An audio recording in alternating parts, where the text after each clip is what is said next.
Hello viewers, it turns out that winning isn't easy. Out of the 305 races I've done online, I have won 80 of them, which isn't actually such a bad return, but I haven't won a race in a couple of weeks.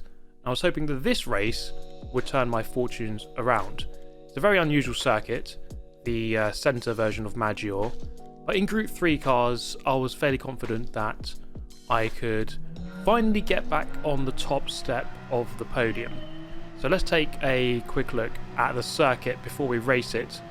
Now, this track is really made up of two very critical corners, the first of which is here, the first corner, which I mess up completely here. Very sharp hairpin, good overtaking opportunity.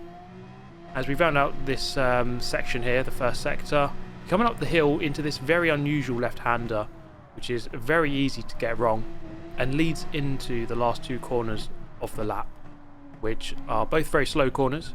So you've got the long hairpin, and then you have the 90-degree right-hander. And this corner is quite tricky because on the exit you have this wall very close to the edge of the track, and it really serves as kind of a mental deterrent to going quite quickly out of that corner. So it's quite tricky to get that turn dead right, but it is very important. After a couple of laps I set a 43.9 in qualifying. That put me third on the grid for this first race, and it was going to be a very competitive race, barring first place. From second down to about 11th place here, I think that is 10th place. That is pretty much everyone there within a couple of tenths. With such a short circuit, only 43 seconds for a lap, it was always going to be very close in terms of the lap times. And one important detail here is that the leader wind, as the cars behind actually makes some contact, which actually helped me out quite a lot. As the front three here, we managed to pull away. So Wind in the lead is actually, at the time of recording at least, the fastest player in the world. He's got the number one time, the 43.402. And, you know, winning isn't easy, and especially not when the fastest player on the planet is in the lobby. But we're going to try our hardest here, do our best. Around the Maggiore circuit, in the Porsche, I've gone for the Porsche. A couple of different cars have been chosen here, up against the Nissan GTR just in front. I'm going to go defensive into the first corner. I'm going to go deep, going to try to get the old switcheroo, and I don't quite manage it. I actually drive into the back of the Nissan GTR. The GTR really good on the straights, not as good through the corners as the Porsche. Wind here making a mistake, quite a rare mistake from such a fast player, and that kind of brought myself and second place back into the race, or at least the hunt for the win. As we head in towards the first corner then, lap number 5 is an 8-lap race, quite a quick race though, with only 44 seconds per lap, 43 seconds per lap. Now I'm not sure what happened here. This Swiss driver in second backed out and let me through into second, maybe perhaps felt as though they caused the incident where I spun on the hairpin, but I don't really think they did. But I'll quite gladly take a second over a third if they're going out for free. So now it's me against Wind. Can I try to catch up with the world number one? Never going to be an easy task, as we try and pull away from the Nissan behind.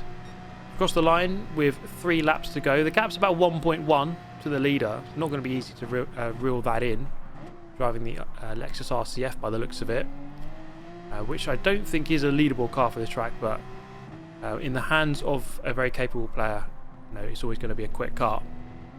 So it's the end of the lap, end of lap 6, and I was actually gaining slightly on the leader, but I did notice that the guy behind was still close. Setting the fastest lap, albeit temporarily, whilst the guy behind actually set a slightly quicker lap. So this was good. This was good news. This was encouraging. I'm not totally catching the leader, but the fact that I'm keeping up, I think, is always a good sign. Sometimes you have to measure yourself up against who is the competition. If it's a world-class player, then there's no shame in finishing second, or at least just keeping up with them. Now I make an absolute hash of that turn there. There's a bit of contact through the sector last corner. Have the inside for the final turn, and suddenly I'm in a bit of a battle here with the GTR. Thankfully this Porsche 911 does have really good traction, so you get off the corners quite quickly. But as we get towards the end of the straight, the GTR definitely comes back at you. So I try to get them towards the outside, but thankfully someone in P4 comes along out of nowhere. It kind of helps me out big time there. And you see the gap opened up. I managed to finish in eventually a safe P2, which isn't a win. So winning is quite hard, especially when you finish second. So our 81st win would have to wait for the time being. Now this race was even closer. I started P7 and I improved my qualifying time a little bit, but it was only good enough for P7. So it was really, really close, really competitive, which is what we like to see. We like to see really close races, really good quality races, especially with lots of similar ability players. So Wind once again at the front, and the guy in second is actually Digit Gaming, setting a 43.7. I'm on a 43.8, so you can see how close it is. We're all kind of within a tenth or two, and it does of course show you how qualifying is so important to get right. Someone into the shadow realm there, Damien into the wall. So our first victim of the dangerous Barry R on the exit of the final turn. And it looks like we're going to be able to try and get two positions here for one, as we get the inside line in towards the hairpin. Make sure we don't overshoot the braking point. Get the rotation on the power. As we've said, Porsche with good traction on the exit, and we can easily slot into P5. Looking now for P4 though, trying to find a way past. Not really possible through this section. Into the uphill corner. It's really a case of following through here. Goes a little bit wide. Can we possibly get the move done here? Go to the left. I was a bit late on the brakes, and there was, I think, a tiny push from behind as well. But we're going to go through up into fourth, and with a bit of a gap to P3. A bit of work to do to try to catch up. Now this was encouraging. 3.6 seconds to the leader of Wind. And because I was in clear air, now on lap 8, I felt like, well, all I can do is just try to set some consistent laps. Some fast and consistent laps and see what we can do. And by the end, the gap wasn't all that much bigger. In fact, it was only 3.9. So I lost 0.3 of a second to the world's fastest player over about 5 laps, which was pretty encouraging, to be honest. So we were getting there. The progress was good. But now I wanted to improve my qualifying time, so I picked a 911 RSR in the form of Distinct Andrew. And this was where you can really learn where you're losing time. And it was quite clear to me, as you can see here, on the exit of the corner, the Ghost was just edging out slightly. And onto this straight, you need a good exit. If you don't get a good exit, you're losing all the way down this straight, all the way into his brake here. And therefore, the exit of that first hairpin is crucial to a good lap time here. And then I think this exit onto the main straight is also crucial. It's really the two exits. So here, I was not on the power early enough. And again, you can see the Ghost just pulls away. In those two key areas on the circuit, I was losing a lot of time. So I've already identified my weakness, the exits, need to improve that. So once you get the braking point dead right, get the rotation, then on the power as early as you can really commit to it, maximising track width. That is a lot better. You can see the Ghost is a lot closer and is not pulling away. So now we are on for a better lap time for sure. Trying to improve on our 43.826. Can we get into the 7s? I'm pretty sure I can. But it's really a case of just trying to get this final corner right. Not the best. You see the Ghost is pulling away. So we didn't really get it perfect. But it is a 43.743. So it's really a case of picking a Ghost that has the same car as you, and then identifying what you're not that good at, then doing that thing better. Eventually, this was another lap here where we did a couple of consistent laps, but I was able to get a slightly better run through this final corner. Still not quicker than Ghost, but it was going to be a slight improvement to a 43.731 with an optimum possible time of 43.6. So I know that a 0.6 was possible, and that's encouraging. We're just going the right direction all the time. So this was my session, in its entirety. I was on lap 15 by this point. You see the lap times there on the right, fairly consistent, fairly fast, but I wasn't able to beat the 43.7. So we had to leave it there and join the next race. Now thankfully that moved me up to 3rd this time rather than 7th in the previous race. But let's see what we can do here. Frustratingly, I was not within one position of wind. I really wanted to try to challenge wind. You know, the best player in the world on this track, on this combo, number 1 time. So they're the person to beat. And I was quite sure that I wanted to get through into second as quickly as possible up against this GTR driven by Josh. Let's see if we can do it as we head towards the second braking zone here. Not quite taking that chicane as well as I would have liked, so I'm going to have to stay behind for the time being. But this time around, let's see if we can do it. If we just get a nicer, cleaner run through here, we can just slingshot into this position on the left as my voice goes. And we go up the inside there, boom, beautiful move. And then cover off the return overtake on the way into this hairpin. And that is second place secured, albeit with a 1.2 second gap to wind in the lead. Let's see what we can do up against the benchmark. And trying to pull away, of course, from P3. That was not a good way to do it, by completely making a hash of the hairpin. But we are pulling away. Now, you see there the gap just under 1.5. Let's just call it a 1.5 second gap to wind. By the end of lap 7, it was 1.6. So I didn't really lose too much time. So the consistency was good. His fastest lap was about 10th quicker than mine, or about less than a 10th actually. So I was just really encouraged again by the speed, the consistency up against the player with the world's fastest time on this leaderboard. Now this one was different. This is where we actually have an opportunity to win. As I mentioned earlier, if the world's fastest player is in the lobby, it's not easy to win, especially if they're on pole position. And now we have a chance. We overtook Josh in the previous race. Can we do it again and go for the race victory at long last? Now there I did have a go initially, but as you can see, good speed on the exit. We're going to go side by side through this section now. But am I going to? No, I'm going to keep my foot in. We're going to go side by side through that section, which is actually not as easy as it looks. I go a little bit deep here, overcook the corner slightly, and he's just going to be able to put off an old switcheroo. And to be fair to him, that was a really good move. And I can't quite try and slot in here back into P2. So there's a good couple of corners there. But can we go for a return move? I really want to move into the lead before the guy behind manages to spring a move on me. So once again, I'm going to go to the inside on the brakes. He's gone quite wide. We're going to head towards the apex. The corner opens up quite a lot on the middle of the turn. And on the exit, it's a drag race, but we're going to be able to pull away with the acceleration of the 911 and move back into the lead. This time I need to try to make sure I don't overcook this corner coming up as we head up the hill. Get the car turned in nice and early, hit the apex, back on the power, and we've done a much better job this time around. Through the hairpins, quite a queue of cars in our tow here, so we do need to try to pull away as best we can. Just getting away slightly, and that was the thing about this car. I felt like because of the traction on the exit, I felt like I always pulled out a safe buffer before we got to the next corner, because the straights aren't too long here. They are important, but they're not that long. So you can see that every time we come out of a corner, I was just getting away every time by a tenth or two. I did make this mistake on lap 3, which wasn't the best, but still, edging clear, looking like we are managing this race quite well.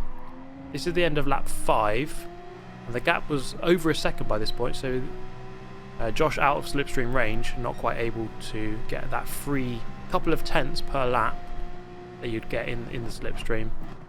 In towards turn number 1.